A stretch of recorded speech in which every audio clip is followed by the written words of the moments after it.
In this video, I'll talk about how leverage works on eToro.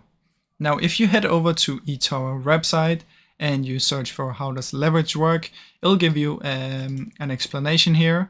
And it basically says that if you increase the level of leverage of any trade, it allows you to multiply your exposure to the instrument in proportion to the leverage ratio.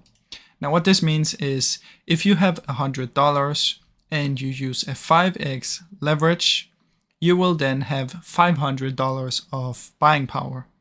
If you use a 2x leverage, you'll have $200 of buying power. But keep in mind that, like it says here, your own risk tolerance, as the leverage you use can increase potential losses and not only gains. So be careful when you use this, and I'm not even sure if anyone can use it, but that is basically how leverage works. It basically just means to borrow money from eToro that you can then invest with. Now, I really hope you enjoyed this video. If you did, please leave a like and subscribe, as it helps me out a ton. Thank you so much for watching.